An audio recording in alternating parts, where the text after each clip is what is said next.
Today's guest is Mr. Andrés Bautista Hernáez, who is an assistant professor of public international law at the University of Malaga Law School, and he specializes in global disaster. Welcome, Andrés, and we are very happy to have you here with us in order to share your knowledge with us. Hi. So we're going to begin with the first question, which is about the disaster and the link within international law. Are there any categories? Well, this is a very, very good question, but it's not an easy one, because we can find many definitions of what a disaster can be in different fields, like natural sciences, sociology, for example. But just related with international law, we can find more than 50 different definitions of disaster. Some of them focus on the event that produced the disaster. So the disaster is, for example, an earthquake. Others focuses on the consequences for the society, like the interruption of the normal functioning of the society. One definition, one of the latest definition, was made by the United Nations International Law Commission in its work on the protection of persons in the event of a disaster in 2016. But I don't find it so satisfactory for a proper regulation of disaster. I modestly gave a wider definition of what can be considered or what should be considered disaster for a better understanding of the phenomena and the regulation, saying that disaster is the consequence of an action or an event or even both, and that produces a series of consequences, such as the break of the normal functioning of the society or damages to property or to people. And going to the second part of your question, if there are any categories of disaster, yes, indeed. According to this definition, we can find 3 different types of disaster: natural, man-made, and mixed or hybrid.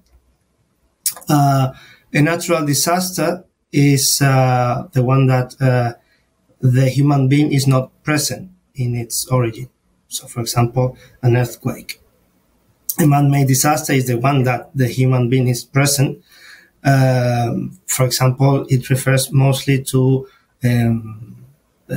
nuclear accidents or oil pollution. For example, these 2 nuclear incidents in the United States, in the 3 Mile Island nuclear power plant in the 70s, or the well-known case in Chernobyl in the 80s.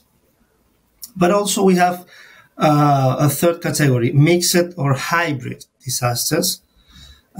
Here we have both elements, the one of natural and the one of man-made.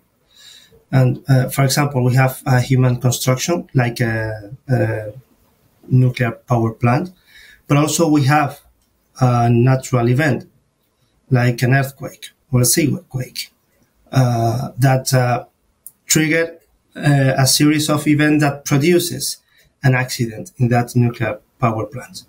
This was the case, for example, of the Fukushima in Japan, 2011.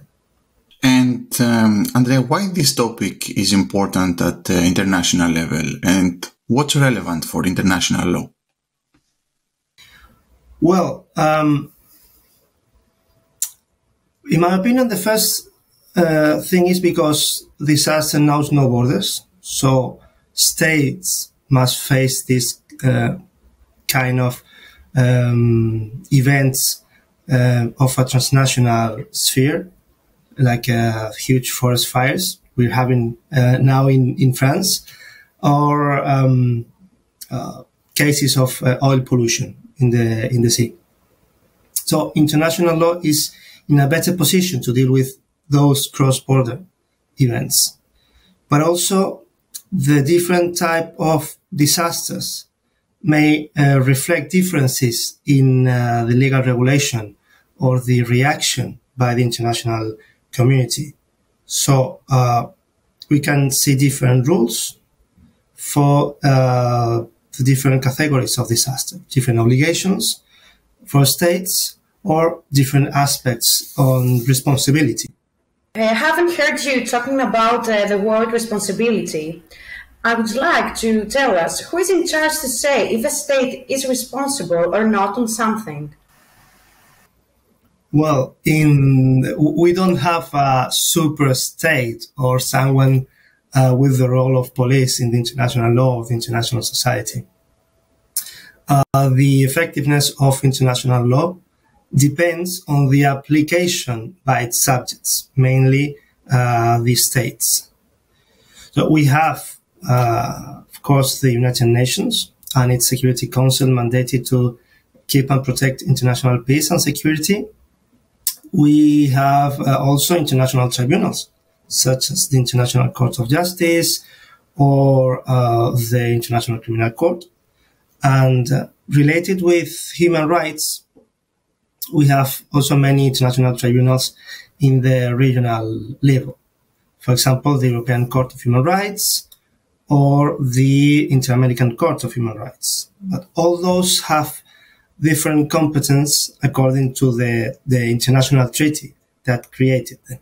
Okay, you said that there is not a super state or someone with the role of police. So what is exactly the role for the United Nations or the international courts that you mentioned? Yeah, well,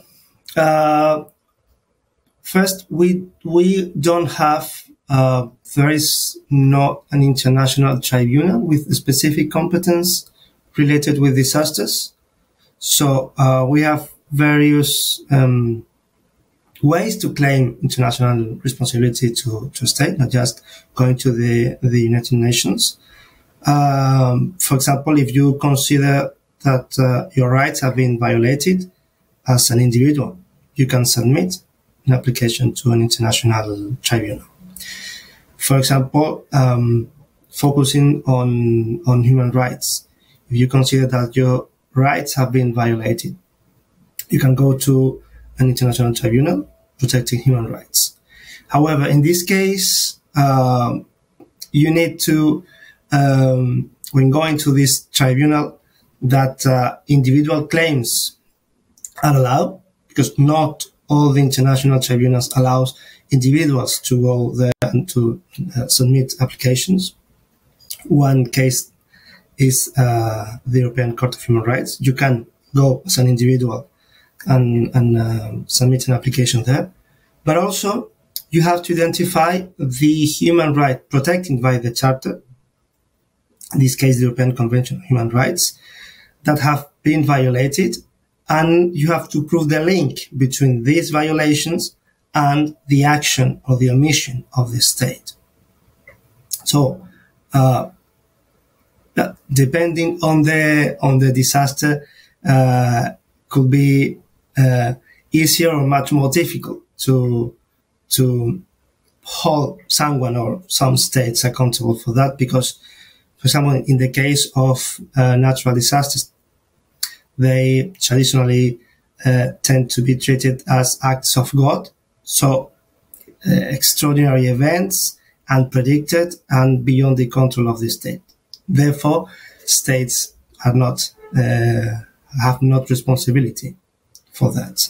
Okay, as you just said, those global disasters, if they are natural disasters, they are considered to be an act of God. So in legal terms, this is a force majeure, which means that you cannot predict that, or you can do nothing in order to prevent anything like that. Isn't it this controversial if we are trying to find who's responsible because, as you said, it's an act of God. So how can we say that any state can be reliable on defending someone's right? Yeah, well, this is the key question, right? The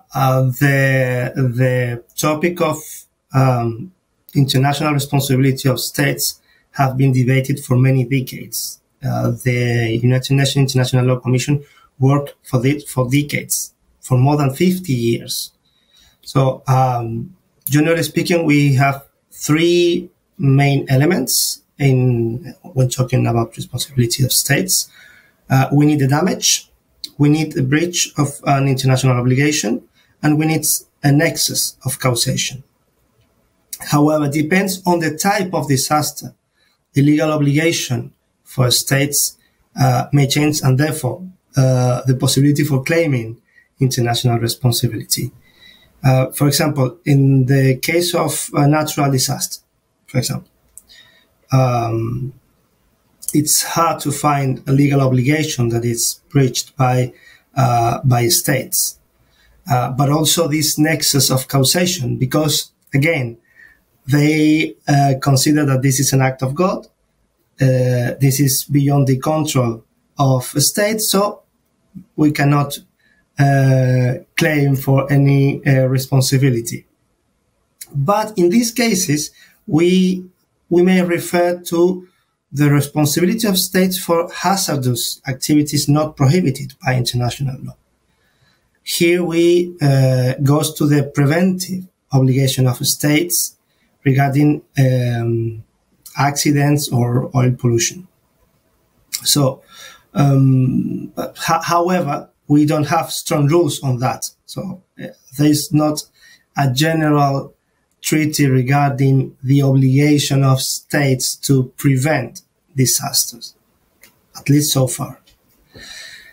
Moving on the other type of disaster, the man-made disasters.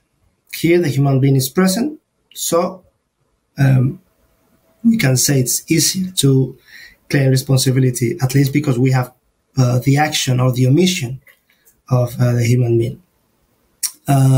Here we deal mostly with transboundary accidents, like nuclear accidents, oil pollution accidents in the high seas, etc.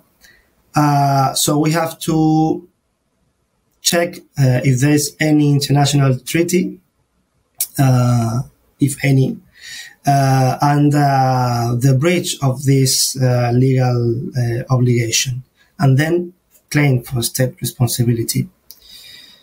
But again, it's not an easy question.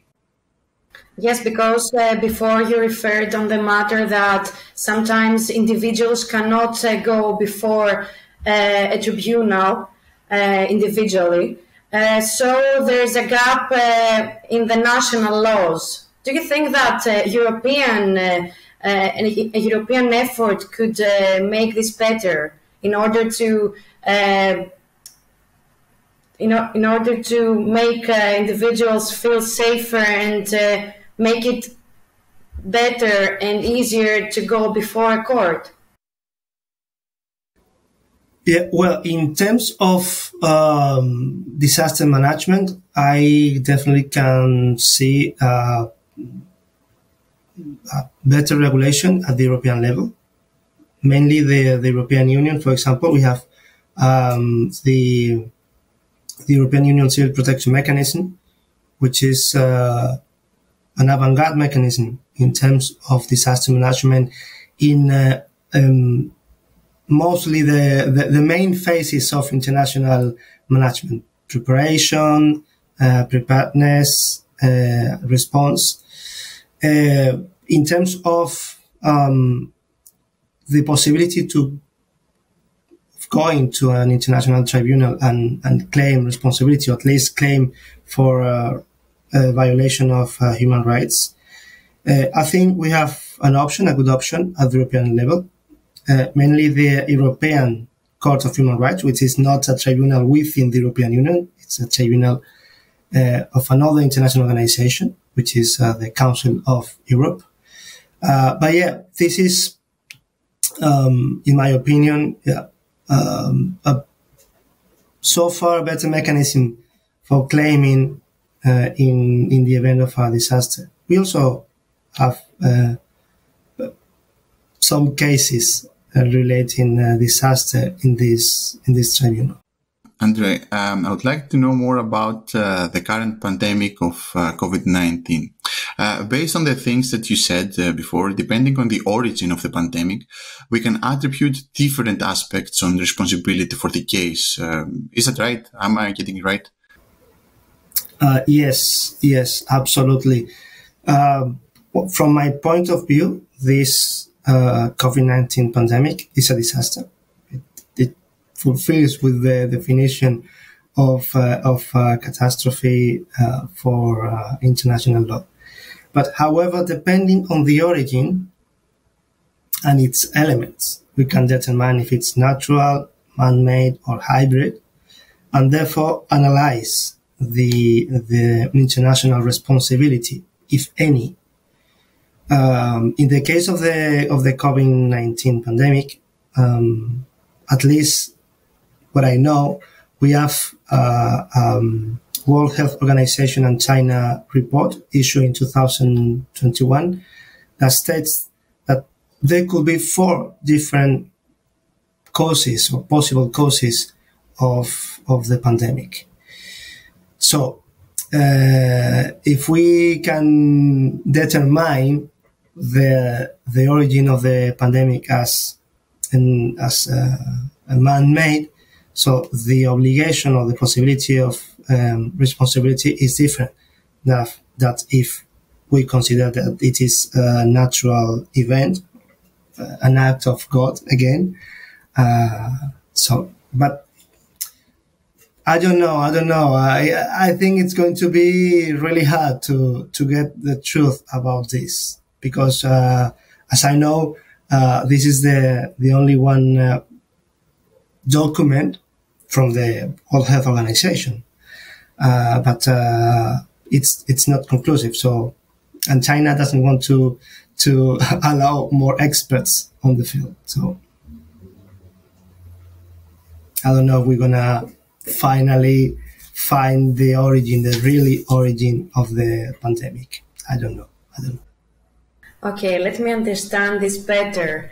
What states must do according to international law as a response to a disaster? Well, first of all, the state obligation don't stop after the disaster. So they have more obligation, not just to respond to a disaster. Generally speaking, we have 4 phases of disaster management: 2 before the disaster hits, which are prevention and preparation, and 2 after, which are response and reconstruction. If I can elaborate a little bit more these ideas, this is the whole circle of disaster management, and we can distinguish different regulation depending on the type of disaster. For example, man-made disasters have enjoyed greater regulation because of a series of accidents in the last century. For example, in terms of nuclear accidents or in terms of oil pollution of the seas. But the conventional practice don't allow to determine that there is a legal or a wide obligation of states to prevent disaster. But on the other side, we have according to the international treaties, of course, we can outline the legal status, some sort of legal status of a victim of disaster. For example, one basic principle is that the state in which territory we have the disaster is the main responsible for providing assistance. This is one basic in international regulation of disasters. Also, we have some humanitarian principles that states or international organizations must protect when assisting, when providing assistance in its own territory or helping to other states, because we also can have states claiming for assistance to another state. In all these cases, we have these humanitarian principles like, I don't know, humanity or non-discrimination that must be protected during the whole conduction of relief. I understand that if anything occurs to a country's land accident, for example, they have to give all the assistance needed. What happens with the compensation? If, for example, we have two countries, the one next to the other, and country A, for example, has done something wrong, but the effects were occurred at the land B. So what happens with the compensation? What will the tribunal, how the tribunal will deal with that? Yeah, well, in international law, and it has been recognized by the international tribunals since many decades, each state is responsible of guarantee that within its territory, you cannot provoke a harm in your state, in your territory, or to another state. So states are responsible for harms that happen, that occurred in its territory with an effect to a second state or second or third state. So in this case, the first state, in your example, state A, is responsible for the effects that happen not only in its territory, but also in the second or third state. They are responsible for that. And there is this legal obligation that states cannot conduct any activity that may cause this harm to other states. And for example, if it happened, imagine a nuclear power plant. Again, this is a very famous example, but imagine this nuclear power plant that there is an accident and we have this contamination of nuclear elements. So the state in which the nuclear power plant is located must inform promptly to the rest of states that may have consequences for this contamination. So there's another, not just the responsibility, but also there are many other legal obligations, like early warning, because with this, states may protect themselves if we announce that there's going to be a contamination or there is a contamination ongoing. But we have many cases that it depends on the particular case, depends on the elements. Then we have different rules governing this situation. And it's not, we don't have a strong legal regulation on any kind of disaster or not even in man-made disasters. So it's hard to find a general answer or general solution for every single case.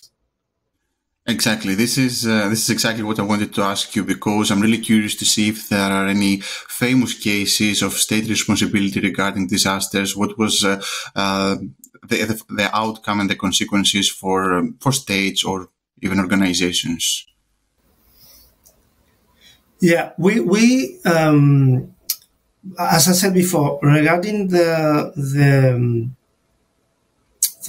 possibility and international responsibility of states in the event of a disaster, it raises more questions than answers. So we don't have many cases in international tribunals regarding directly the question of disasters or the responsibility of disaster.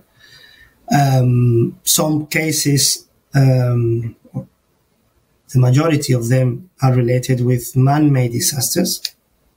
But one particular case that I find interesting is related to a natural disaster and regarding human rights protection. This was the case before the European Court of Human Rights in 2008.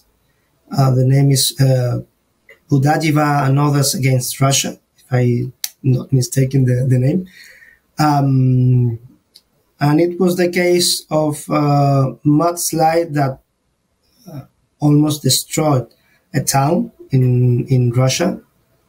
And of course, there were victims and damage to the property.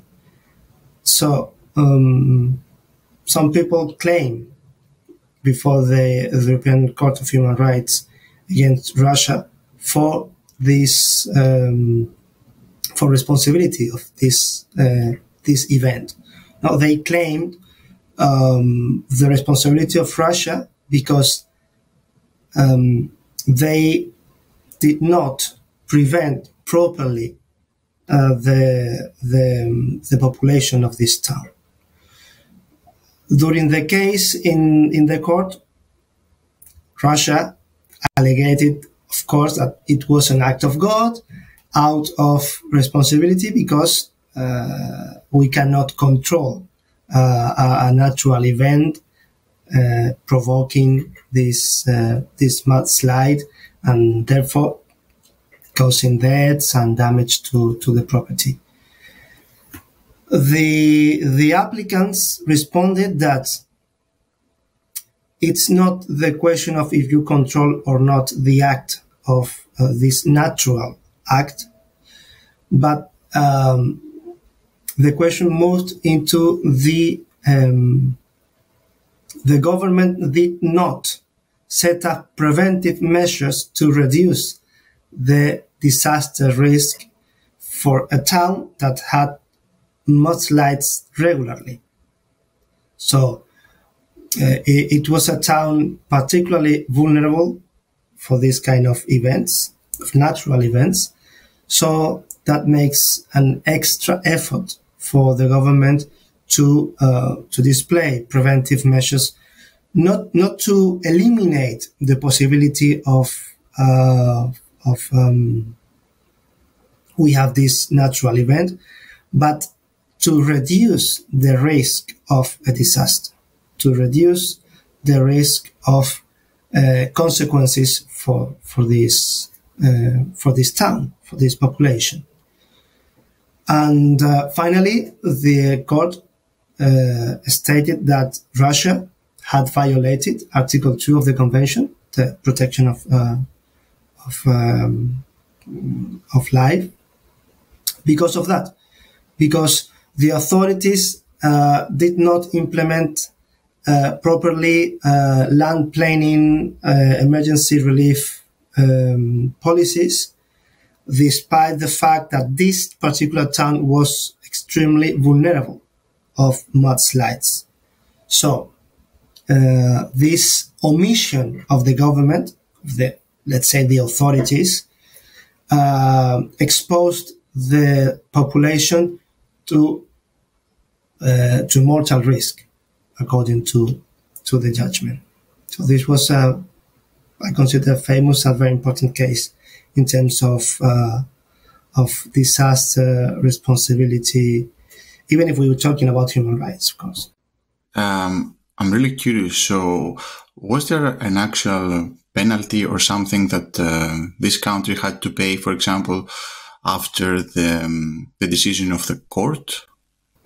Yeah, in terms of protecting human rights, in not always, but in many cases, we determine the responsibility of a state, in this case, breaching an article of the European Convention, but to the victims, the thing is that a compensation, an economic compensation to the victims.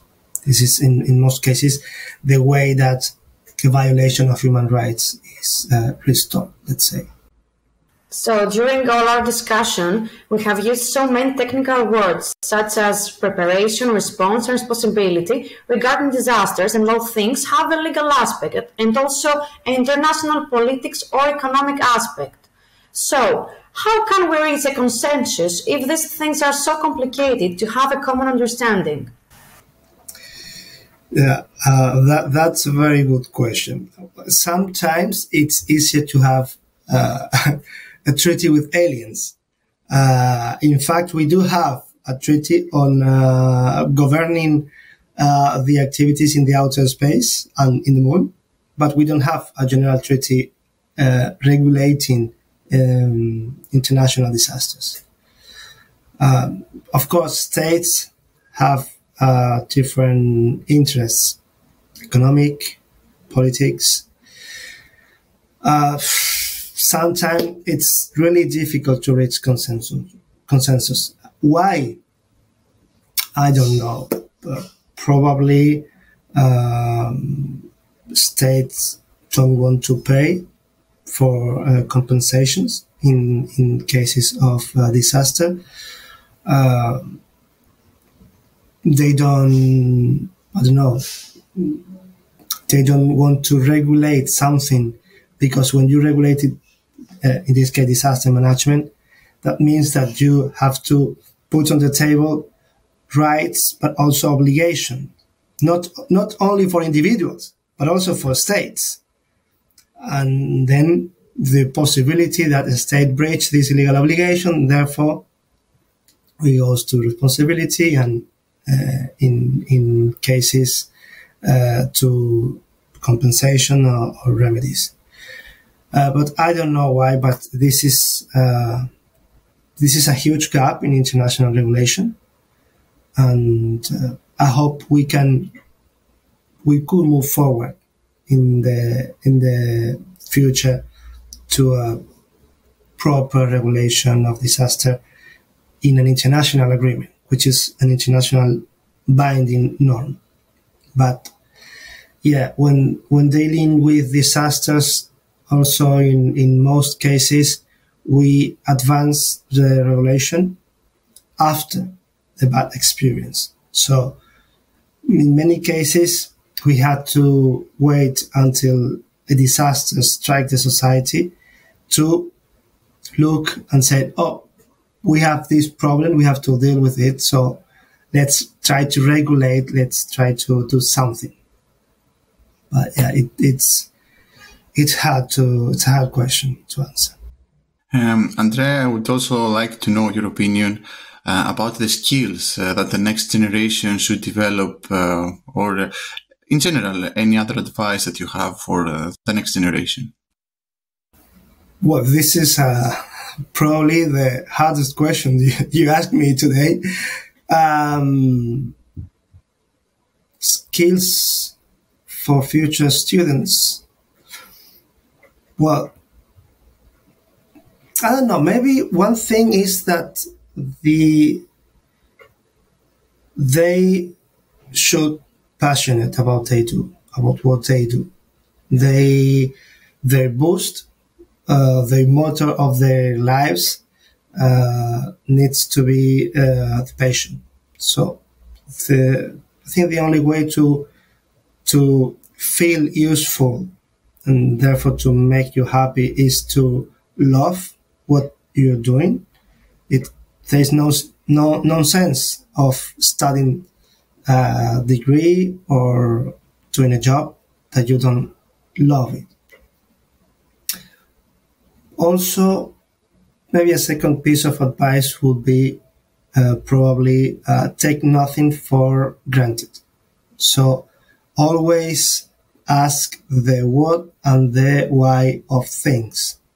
Think they should make always themselves asking the why of things, why things are like they are, and why they are regulated they are. I think it's the only way to create a critical society and therefore a better society. those would be my pieces of advice. So now that we have reached the very end of this very fruitful discussion, is there any social media that you wish to share with our viewers? Well, where can we find you? Yeah, of course they can reach me out through my Twitter account or my email at the Universidad de Malaga, with no problem. So it was a pleasure having you here with us, sharing all this knowledge. And we are very happy maybe for a following interview in the future, maybe in any other matter to be discussed. So thank you all. If you wish to subscribe to our channel in order to get any notifications, you can press the subscribe button. Thank you for being here with us. Thank you.